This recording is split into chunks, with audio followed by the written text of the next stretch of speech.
Halo Post Vibes, kita ngobrol-ngobrol lagi bersama saya Bening Lara dan Pak Yo. Aku tuh sekarang akhir-akhir ini kepikiran nih.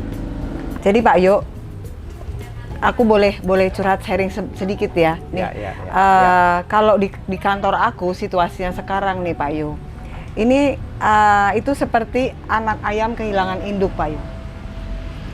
Jadi masing-masing orangnya itu sibuk sendiri, nyari mainan sendiri, nyari panggung sendiri.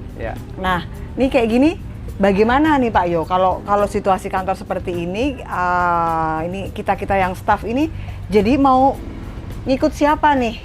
Padahal kalau secara strukturnya sudah ada nih ya, tapi kalau dalam seharian kadang nih bingung nih Pak Yo, apalagi work from home.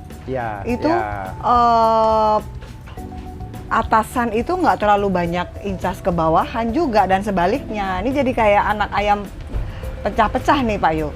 Iya, ini kan sebenarnya tantangan di zaman pandemi ini ya. Tiba-tiba harus kerja di rumah masing-masing tanpa interaksi secara fisik. Dulu aja waktu interaksi fisik, memimpin anak buah atau mengikuti apa kata bos juga mungkin nggak mulus-mulus banget, apalagi kayak sekarang pandemi gitu ya. Jadi sebenarnya itu, kalau itu ternyata terjadi, itu membuktikan bahwa dulu ketika kita physical terjadi ya, pertemuan-pertemuan terjadi, jangan-jangan juga tidak maksimal kepemimpinan itu. Tapi ini membuktikan ketika pandemi datang kemudian masih di rumah-rumah, itu adalah ujian. Bahwa ini kepemimpinan masih jalan apa enggak gitu.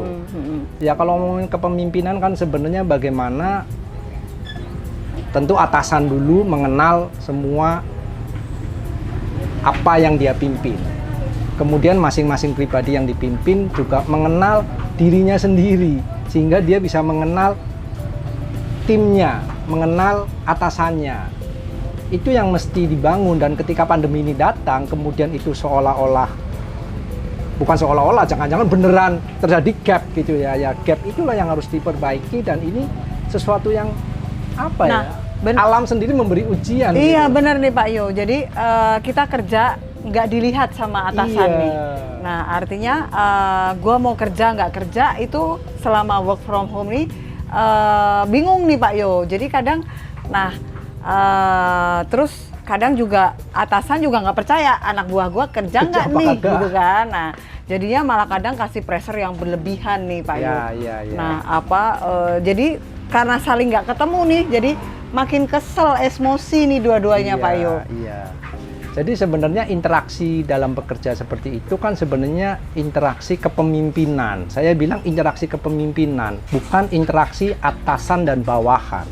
Tapi ini interaksi kepemimpinan. Artinya apa? Artinya secara struktural pemimpin ya jelas dia harus memimpin yang lain. Tapi secara struktural yang namanya bawahan juga tidak serta-merta terus terserah atasan, enggak lah gitu. Jadi ini kepemimpinan ketemu pemimpinan. Artinya apa? Yang struktural mimpin banyak orang, iya betul dia pemimpin. Tapi yang di bawah, walaupun dia nggak punya anak buah, dia juga sebenarnya pemimpin atas dirinya sendiri. Jadi kalau memimpin dirinya sendiri aja nggak bisa, memfollow orang juga jadi susah. Aku ada cerita gitu. Nih yang memimpin dirinya nggak bisa nih. Ini apa? Kalau aku sebut sih bos ya. Kalau bos tuh ya paling nggak demen tuh Pak Yo kalau kita bilang ih orang ini bosi banget sih. Padahal kan dia pemimpin kan harusnya. Tapi kalau dia tuh orangnya enak, kita nggak bilang dia bosi nih. Kenapa nih?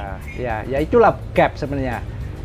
Gap dalam arti begini. Ketika orang masih jadi bawahan, prestasinya bisa bagus karena memang secara target teknikal dia mampu, sehingga kemudian organisasi butuh anak inilah yang dipromot. Tapi sebenarnya memimpinnya itu nggak ada, sehingga yang dia tahu adalah bagaimana istilah bosi keluar kan. Pokoknya gua kan bos lu.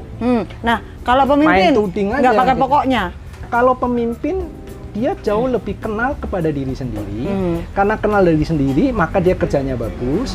Karena kerja bagus, maka dia diapresiasi dan promote. Ketika dia di atas, dia mengenal diri, dan pasti karena orang mengenal diri, dia mau mengenal orang lain. Orang lain itu siapa? Orang lain itu ya anak buahnya itu. Pak Yo, berarti kalau dipimpin. mau mengenal anak buah tuh mau dengerin gitu ya? Ya mau dengerin, mau mengerti, tapi nggak bisa kalau dia sendiri nggak denger dirinya sendiri, nggak mengerti dirinya sendiri, nggak memimpin dirinya sendiri. Ya Terus jadi bagaimana ya? pokoknya tadi, Iya. pokoknya Dia ya udah kan? kepalang gua, udah dijadiin bos. Apapun juga gua lakukan. Lu apalagi anak buah gua gue, bos. gitu kan, Iya, mesti gua nurut. bos, iya. Itu sebenarnya jalan pintas menurut saya. Karena dia nggak Jalan punya pintas gimana nih? jalan pintas untuk memimpin. Mhm. Karena saya tidak punya atau tidak menguasai kepemimpinan secara personal, saya punya apa itu namanya authority, Ya. bahwa saya diangkat jadi pemimpin, ya saya pakai otoritas saya. Nah sekarang kenapa sih Pak Yo kebanyakan orang tuh jadi bos, bukan jadi pemimpin? Kenapa sekarang semua orang pengen jalan pintas gitu ya? Iya. Apa karena jadi pemimpin tuh susah apa gimana Pak Yo? Apa butuh waktu atau butuh Enggak. apa yang dibutuhkan Jadi, apa Pak Yo? sebenarnya situasinya sendiri adalah semua orang mau jadi bos. Belum apa-apa, cita-citanya kan pasti jadi pimpinan. Nggak mau proses. Nah, dia lupain proses, bukan nggak mau. Ya jangan-jangan kalau dia dikasih tahu dan sebagainya juga dia ikutin, cuma kan nggak tahu.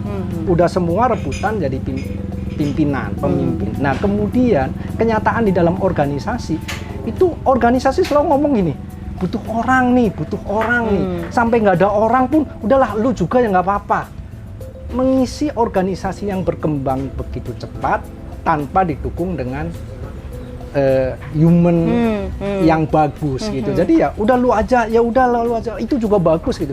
Tanpa dicek lagi sebenarnya beneran bagus sama enggak. Semua jadi kumpulan bos, kumpulan bukan bos kumpulan ya. pemimpin gitu. Ya. Jadi orangnya nggak tepat ditaruh di posisi yang nggak tepat gitu ya. Iya, karena Kadang gini Pak Yo, kadang gini. Kalau yang aku lihat ya, kalau orang yang bisa memimpin itu dia bisa melakukan pekerjaan dan dia bisa ngasih tahu anak buah. Tapi kalau bos, dia belum tentu bisa, tapi bisa nyuruh gitu. Iya. Artinya ketika anak buahnya nggak tahu gimana caranya, cari solusi nggak tahu, dia nggak bisa nanya. Bosnya juga nggak tahu itu gimana tuh. Iya, itulah yang tadi disebut sebagai bagaimana mengenal siapa yang dipimpin, mengerti siapa yang dipimpin. Itu kan ngomong siapa dulu, orang-orang, karena itulah yang akan bekerja, baru dia akan mengerti teknis pekerjaannya. Mungkin teknis pekerjaannya sudah nggak usah ditanya lagi, karena dia sudah pernah mengerjakan itu. Tapi memanage kepada siapanya itu, mengenal siapa, mengerti siapa, itu sesuatu yang berbeda gitu. Dan kalau ngomong kepemimpinan kan banyak orang bilangnya adalah jiwa kepemimpinan kan. Lu nggak punya jiwa kepemimpinan, mana bisa jadi pemimpin. Jadinya bosi Tapi tadi. dipaksain jadi pemimpin ya bosi. Nah, kalau ngomongin jiwa kepemimpinan jelas sekali bahwa kata-katanya adalah jiwa. Jiwa itu ada di mana gitu? Apa ada di mulut doang? Apa ada di pikiran doang gitu? Ya nggak usah dijelasin di sini. Jiwa itu mungkin ya Semangat ya Pak Yo, spirit. semangat, spirit, bisa menunjukkan sesuatu gitu. Dan pemimpin yang bagus sih menurut saya ya, pemimpin yang bagus itu yang mengerti betul siapa yang dipimpin. Begitu dia mengerti betul, istilah saya itu dia kerasukan yang dipimpin. Yang dipimpin itu merasuk ke dalam dirinya sehingga dia seperti yang dipimpin. Jadi dia memimpin iya, merasa yang dipimpin iya gitu. Jadi itu satu kesatuan. Misalnya beginilah. Ada angsa liar, mau dipimpin masuk kandang dalam keadaan gelap gulita, hujan petir dan sebagainya. Kalau nggak jadi angsa, gimana mau menggiring masuk itu? Mereka panik. Nah itu Mau pakai pecut susah, mau digiring apa susah. Lama-lama manusia ini kan, udahlah gua jadi angsa aja sementara. Gitu. Tiba-tiba nurut semuanya. Ya. Iya bener. Pakai pek doang. Bosnya juga jadi follower gitu kan. Iya. Kalau misalnya bosnya nggak bisa cari solusi, marah-marah sama anak buahnya, kasih pecut, iya. kasih apa. Dia juga nggak ngerti padahal. Padahal begitu jadi angsa selesai. Ya jadi istilahnya saya pikir orang pemimpin yang terbaik adalah pemimpin yang kerasukan siapa yang dipimpin. Iya, iya, iya. Nah, kalau jadi anak buah nih Pak Yo, Nah, punya pemimpin yang bosi, ini banyak nih pasti, ini banyak nih post vibes yang kita kan jadi jangan sampai kita yang anak buah tuh jadi burn out gitu ya, karena sekarang tuh kondisinya lebih banyak bos gitu, sudah kondisinya tuh tidak seimbang lah Pak Yo. Kita padahal kerja masuk kantor kepengennya dibimbing dong, ya kan, sama pemimpin yang paham, cari solusi. Tapi pas kita dapat kerjaan, duduk di posisi, kita dapatnya orang yang bosi gitu kan, pengennya semua sempurna, tapi dia nggak tahu caranya. Tadi kan udah disebut ya, akhirnya bukan banyak pemimpin tapi banyak bos.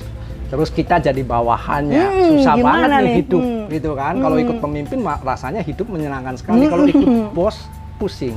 Nah, buat post vibes yang masih di level-level jadi bawahannya gitu ya, menghadapi hal-hal begitu, nomor satu itu sebenarnya adalah bagaimanapun juga kita harus mengenal pada diri sendiri dulu. Kenali diri sendiri. Balik ke situ lagi ya Pak Yo. Kenali ke diri sendiri secara penuh dan jadilah diri sendiri. Itu dulu, jadilah diri sendiri secara genuine ya, secara jujur, nah dari jadi diri sendiri itu pengamatan itu akan lebih jernih dan tajam. Ketika kita mengamati, oh bos gua bosi banget, kalau begini gini marah. Nah, karena kita memahami diri, kita mulai memahami bos. Kalau sudah memahami bos, kita itu bukan jadi komplain. Iya, enggak komplain terus. Juga enggak. Jadi against jadi lawan juga enggak. Pak Yo, aku kasih tahu ya, yang kalau gibahnya buat para bos, ya gaji gedean dia, kenapa kerja banyakan gue gitu Pak Yo. Ini kan kalau di kantin-kantin kita ngobrolin ngomongin bos kan. Betul, tapi kalau udah dari dirinya sendiri itu kan sebenarnya melihat, memandang secara jernih, kemudian ada negativitas, tapi kan ada juga sesuatu yang positif. Sikap ya Pak Yo. Sikapnya dia akan berubah, tadinya against, melawan, tidak suka, tapi karena dia paham terhadap diri sendiri, dia sudah mengerti, oh bos gua lemah di sana, kalau gua isi ini, mestinya jadi begitu. Bukan malah enakan bos gue, gaji gedean dia, kenapa gue yang mikir gitu. Nggak boleh gitu ya Pak Yo. Mestinya nggak begitu, karena dia sudah memahami diri dan dia akan mengisi sesuatu yang memang di sana nge-lag atau kosong atau apa. Kemudian itu kan akhirnya terjadilah kerjasama. Itu nggak cuma ke bos loh, ke peers, sesama tim. Itu kan ribut juga kalau bosnya begitu. Akhirnya dia akan ngisi ke sana, ngisi ke sini, ini ngisi ke situ. Terjadilah satu konektivitas yang lama-lama ini kita saling tahu terhadap diri, maka kita akan saling tahu terhadap tim, kita juga mengerti terhadap bos. Lama-lama bos juga, anak-anak gua bagus-bagus ya.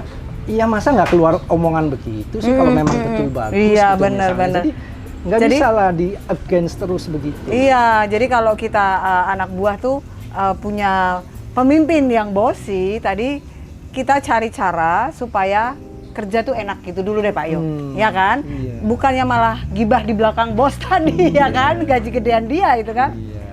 Karena hindarin ngerumpinya lah, ngerumpi sama siapa? Kalau ngerumpi sama orang-orang begitu ya. Iya. Nah, ujung-ujungnya nanti jadi pindah-pindah kerjaan karena di mana-mana adanya bos juga. Iya, sama juga ketemu bosi lagi. Nah, ciptakan. Jadi kita anak buah juga bisa Pak Yo ya. Jadi kita tutupi apa yang kurang dari bos kita. Nanti lama-lama si bosi ini akan manusia kan punya rasa thank you lah ya. Kalaupun nggak bisa nanti bosnya kalau digibahin malah tambah marah-marah lagi Pak Yo. Nanti kalau kita udah baik banget bosnya masih prinsip gua, kan ada bosnya lagi yang akan copot. Benar. Itu akan terjadi. Hukum alam Pak Yo ya. Iya, akan terjadi. Iya. Oke, Post Vibes, kalau kita ngadepin situasi yang burnout karena di mana-mana ada banyak bos dan jiwa pemimpin kurang, kita sendiri bisa tumbuhkan potensi jiwa pemimpin kita. Ya, karena kan selain bos kita yang langsung ada teman-teman rekan sejawat dan banyak lagi, kita pasti akan terlihat lah. Oke, terima kasih Post Vibes bersama Bening Lara dan Pak Yo.